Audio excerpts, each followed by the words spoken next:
ተሐድሶ ይሆናሉ፣ አንዳንዶቹ ደግሞ ሆን ብለው ተሐድሶ ይሆናሉ፣ አንዳንዶቹ ደግሞ ምን እንደሆኑ እንኳን አያውቁም። ለምድር በመላው ዓለም የምትኖሩ ኦርቶዶክሳውያን በያላችሁበት ሰላም እግዚአብሔር ከእናንተ ጋር ይሁን። በዚህ ቪዲዮ ላይ ጠቃሚ ቁም ነገር ታገኙበታላችሁ። ስለዚህ እስከ መጨረሻው ድረስ አዳምጡት፣ እዩት።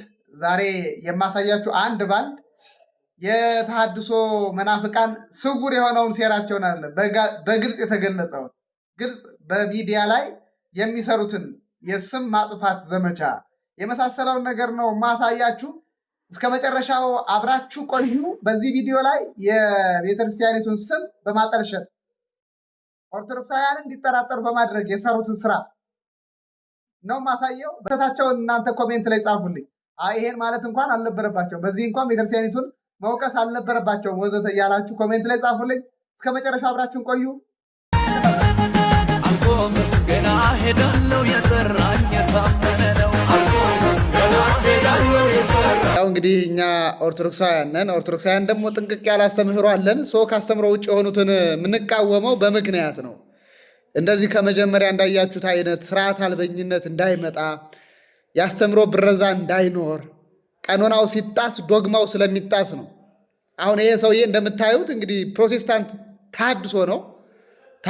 ነገር ግን ትርጉሙን ሳያውቀው ጠምጥሟል ማለት ነው። ጥምጥሙን እዩት እንግዲህ። እኛ አሁን የእኛ ካህናት የሚጠመጥሙት ለምን እንደሆነ ይታወቃል። የእመቤታችን ሰበን ጋር የተያያዘ ነው። ካህናት አባቶቻችን፣ መምህራኑ፣ ሊቃውንቱ የሚጠመጥሙት ማለት ነው። ይሄ ግን የእመቤታችንን አማላጅነት አይቀበልም፣ ግን ጠምጥሞታል።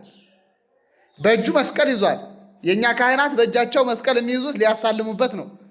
ይፍቱ ሲል ምዕመኑ እግዚአብሔር ይፍታ ብለው ከታሰረበት የኃጢአት ማሰሪያ ለመፍታት ነው። እንግዲህ ተመልከቱ። ከዚያ ውጭ ደግሞ አገልግሎት ለመፈጸም ነው። በቤተ መቅደስ የክርስቶስ ስጋና ደም ለመፈተት ነው። እኛ መስቀል ኃይልነ፣ መስቀል ጽንነ፣ መስቀል ቤዛነ፣ መስቀል መድኃኒተ ነፍስነ ብለን ነው የምንለው። እኛ አይሁድ ይክዱታል፣ እኛ ግን እናምነዋለን። አይሁድ ይክዱታል፣ እኛ ግን እናምነዋለን። እሱ ግን በመስቀል አያምንም፣ በእጁ ይዟል። ምንድን ነው ዓላማው? ምን ብለህ ስትገመግመው ዓላማው ኦርቶዶክሳዊት ቤተክርስቲያንን ስሟን ማጥፋት፣ የሐሰት ትርክት በቤተክርስቲያኒቱ ላይ መተረክ፣ ድንበር ማጥፋት፣ በተለይ ድንበር ማጥፋት። ስለዚህ ኦርቶዶክሳውያን ከቀኖና ቤተክርስቲያን ጋር በተያያዘ ጥብቅ የሆነ አቋም፣ የጋራ የሆነ አቋም ሊኖረን ይገባል። ኦርቶዶክሳውያን ቀኖና ቤተክርስቲያን ላይ አቋም ሊኖረን ይገባል። ቀኖና ያለን ስለሆነ አባቶቻችን ቀኖና ሰርተው የሰጡን ስለሆነ ከዚያ ቀኖና ውጭ የሆነውን በሙሉ ማንኛውን መቃወም አለብን ማለት ነው። ስለዚህ ቤተክርስቲያኒቱን ከውስጥ ከውጭ የቤተክርስቲያን ጠላት ለመጠበቅ የቤተክርስቲያኒቱን ቀኖና አክብሮ ማስከበር ላይ መስራት አለብን የምንለው በምክንያት ነው። እንደዚህ አይነት ክስተት እንዳይከሰት ነው። እነዚህ ተሐድሶዎቹማ መቼም በቃ ያላቸው ጥላቻ እንዲልክ የሌለው ስለሆነ ማለት። በአዲስ ኪዳን ደግሞ በበግ ደም፣ በበጎችና በፍየሎች በኮርማዎች ደም ሳይሆን በክርስቶስ ኢየሱስ ደም አንዴ በፈሰሰው ደም አንዴ በሆነው መስዋዕት ለዘለዓለም ወደ ቅድስተ ቅዱሳን አስገባን። ስሙ ይባረክ ለዘለዓለም። በማንም ደም አሁን ወደ ቅድስተ ቅዱሳን አልገባውም። በማንም ደም አሁን በአብ ቀኝ ተሰውራችኋል፣ ሕይወታችሁ ክርስቶስ ታርዷል ተብሏል። ስለዚህ በማንም ደም አይደለም እኔ በአብ ቀኝ የተሰወርኩት፣ በማንም ደም አይደለም የቀደስኩት። አሁን በክርስቶስ ኢየሱስ ላሉት ኩነኔ የለባቸውም ይላል። በክርስቶስ ኢየሱስ ላሉት አሁን ኩነኔ የለባቸውም ሲል ምን ማለት መስላችሁ? የእሱ ደም ኩነኔ አልባ፣ ኃጢአት አልባ፣ ነፃ አድርጎናል። አሁን በማንም ደም አይደለም። ጊዮርጊስ 7 ጊዜ ሙቶ ተነሳ። ለምን ተፈጫጭቶ ለምን 140 ጊዜ ሙቶ አይነሳም? አይ ዶንት ኬር። ኢየሱስ ደሙ አንጽቶኛል። የኢየሱስ ደም ከኃጢአት ሁሉ ያነጻል፣ ለዘለዓለም ሕይወትን ይሰጣል። አሁን የምትበሉት ስጋ የምትበሉት እኔን ነው። የሕይወት እንጀራ እኔ ነኝ። እኔ የዓለም ብርሃን ነኝ። በእኔ ንሩ፣ እኔም በእናንተ እኖራለሁ አለ ኢየሱስ ክርስቶስ። ስለዚህ የማንም ደም፣ የኮርማ ደም አያስፈልግም። የወርቅ ጥላ አያስፈልገኝም። ማንኛውም መስዋዕት አያስፈልገኝም። መስዋዕቴ ኢየሱስ ክርስቶስ አንዴ ለዓለም ራሱን ሰውቶ በአብ ቀኝ አቀርቦናል። እንዳዳመጣችሁት የኦርቶዶክሳዊት ቤተክርስቲያን አስተምህሮ አይደለም እንደሰማችሁት። እኛ በቅዱሳን ምልጃ እንተማመናለን፣ ቅዱሳን ያማልዱናል። ከዚያ ውጭ ግን እኛ እሱ እንዳለው የቅዱስ ጊዮርጊስ ሰማዕትነት ቅዱስ ጊዮርጊስ ተጋድሎ ኬራ ያረገን ምናምን ብለን እንደዚህ ያርገን ክብረ ቅዱሳንን ነግተን አንናገር። ቅዱሳን እንደሚፈርዱ ሁሉ ነው እኛ የምናምነው። በ12 ነገደ እስራኤል ላይ ትፈርዳላችሁ። ከዚያ ውጭ ግን እኛም እኮ ምንም አላለም እኮ። እኛም ከክርስቶስ ደም ውጭ ሌላ አላዳነንም እኮ ብለናል። እኛ ግን በቃ ድህነታችን አንድ የፈጽመናል ብለን አንናገርም። ዓለምን አንድ ጊዜ ክርስቶስ አድኗል። ከዚያ እኛ ደግሞ በስራ እየዳን እንሄዳለን። መጨረሻ ላይ ነው ድህነት የሚረጋገጠው።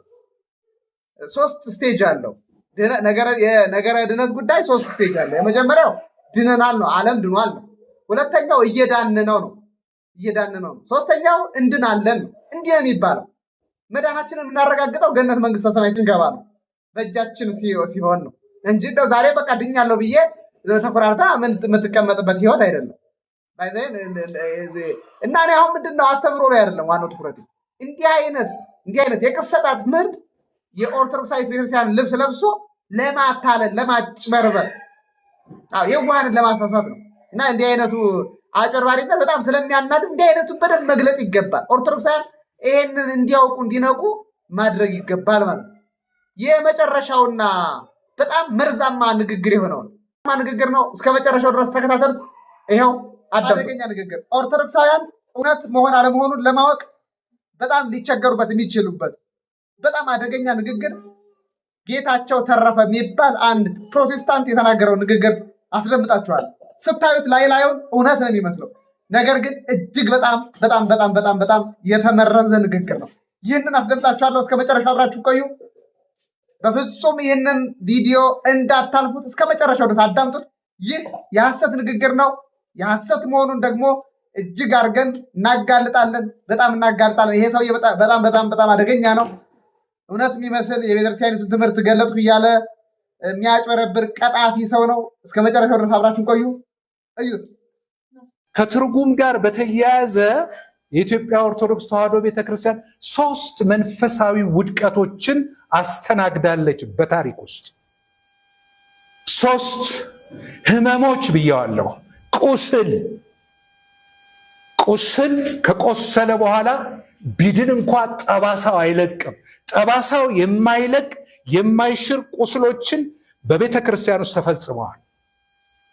በታሪኳ ውስጥ በ1700 ዓመት የክርስትና ታሪክ ውስጥ ማለት ነው። ይሄ አንደኛው በግብፃውያን ሴራ ምክንያት የደረሰብን የታሪክ ቁስል ነው። ታውቃላችሁ፣ በፍትሐ ነገሥት አንቀጽ 4 ቁጥር 50 እና ኒቅያ 42 በተባለ ፍትሐ ነገሥት ውስጥ ማለት ነው ኮት ያደረግኩት ነው። ምንድነው የሚለው? የኢትዮጵያ ሰዎች ከአዋቂዎቻቸው ወገን በራሳቸው ፈቃድ ሊቀ ጳጳሳቸውን ለራሳቸው አይሹሙ።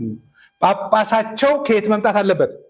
ከእስክንድሪያ መምጣት አለበት ተብሎ በስርዋጽ ማለት ነው በመሃል በገባ ሐሰተኛ ትርጉም ማለት ነው የኢትዮጵያ ኦርቶዶክስ ተዋሕዶ ቤተክርስቲያን ለ1700 ዓመት ያለ ጳጳስና ያለ ፓትርያርክ እንድትኖር ተደርጋለች። ያለ እረኛ 111 የሚሆኑ የግብፅ ጳጳሳት ኢትዮጵያ ውስጥ እየመጡ ቋንቋውን ሳያውቁ ህዝቡን ሳያውቁ ለፖለቲካቸው እና ለራሳቸው ጥቅም ቤተክርስቲያንን ተጠቅመውባታል። ይሄ የትርጉም ውጤት ነው። ሁለተኛ፣ በአፄ ዘርዓ ያዕቆብ አማካኝነት የተተረጎሙ በንጉሱ ማለት ነው በ15ኛው መቶ ክፍለ ዘመን ሚዛን የጎደላቸው። ምን ማለት ነው ሚዛን የጎደለው ማለት? ህገወጥ ማለት ነው። ሚዛን የሌለው መጽሐፍ ቅዱሳዊ ያልሆኑ ድርሳናትና ገድላት ተአምረ ማርያምን ጨምሮ ያደረሱት መንፈሳዊ ቁስል ነቀርሳ ብየዋለሁ። ነቀርሳ ነው። ዛሬ ያን ጊዜ የተተረጎሙ መጽሐፍት ዛሬ እንደ ዋና እስትንፋሰ መለኮት እንደሚባሉ ከመጽሐፍ ቅዱስ እኩል የሚታዩ ህዝባችን ወንጌልን እንዳይሰማ አስረው የያዙ ጸሐፊያቸው እንኳን ማን እንደሆነ የማይታወቁ ህዝባችን ግን ከመጽሐፍ ቅዱስ ይልቅ በእነርሱ ላይ የተመሰረተባቸው ጠባሳ የመጣው የዛሬ 500 ዓመት ነው በትርጉም ምክንያት። ይሄ አሁን የአፄ ዘርዓ ያዕቆብም ይሁን የግብፃውያን ትርጉም ጠባሳው እስካሁን ድረስ አልለቀቀንም። አለ አሻራው፣ ውድቀቱ አለ። ሶስተኛ እና ዛሬ የምንነጋገርበት ጠባሳ ነቀርሳ። ሶስተኛው በዘመናችን ባሉ መንፈሳዊ አባቶቻችን በዘመኑ ባሉ በቅዱስ ሲኖዶስ አማካኝነት የ2000ውን የአማርኛ መጽሐፍ ቅዱስ በመበረዝና በመደለዝ ያደረሱት መንፈሳዊ ቁስል ነው። የጻፉ ሰዎች ግማሾቹ የሉም፣ አሁን ሞተዋል። እኛም እናልፋለን።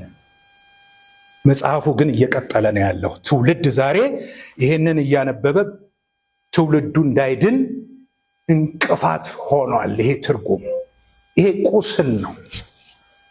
ይሄን ያደረጉ ጳጳሳት ዛሬም አሉ። ይሄን ያደረጉ ሊቃውንት ዛሬም አሉ፣ የተወሰኑት ቢሄዱም። እንግዲህ እንደሰማችሁት እውነት አስመስሎ ለማቅረብ የሄደበትን ርቀት እዩ፣ ተመልከቱት። አያችሁ። ስለዚህ ነው ኦርቶዶክሳዊ ቤተክርስቲያን የምታስተምረውን ሊቃውንተ ቤተክርስቲያን የሚያስተምሩት በቀኖና የተቀመጠውን በደንብ ማየት ማወቅ አለብን ብለን ሐሰተኛ አጥማቂያንን ባህታዊንን ባዮች ምናምን የምንሞግተው ለዚያ ነው። ይኸው ነው። ስለነበረን ጊዜ ላይ አምላካችን እግዚአብሔር ስም የተመሰገነ ይሁን። ይህንን ቪዲዮ እስከ መጨረሻው ድረስ ስለተከታተላችሁ እጅግ በጣም አድርገን እናመሰግናለን። ለሌሎች ሼር ማድረግ አትርሱ፣ አትዘንጉ። ቤተሰብ ያልሆናችሁ ቤተሰብ ሁኑ፣ ሰብስክራይብ አድርጉ። ቤተሰባችን ይብዛ፣ ቻናሉ ይደግ። ለነዚህ አይነት የሐሰተኛ ትምህርቶችን የምናጋለጥበት ሚዲያ ነው። ምናልባትም ይሄ መድሎተ አሚን ሚዲያ፣ መድሎተ አሚን ማለት የሃይማኖት ሚዛን ማለት ነው። እንመዝናለን። ትክክል ከሆነ ትክክል የምንልበት ነው፣ ትክክል ካልሆነ ደግሞ ትክክል አለን ብለን እንዲህ የምንሞግትበት ሚዲያ ነው። ምናልባትም ብዙዎች ይህን አይተው ሊስተካከሉ ስለሚችሉ ኦርቶዶክሳውያን ይህንን ቻናል በጋራ አንድ ላይ ሆነ እናሳድገው። ሰላም።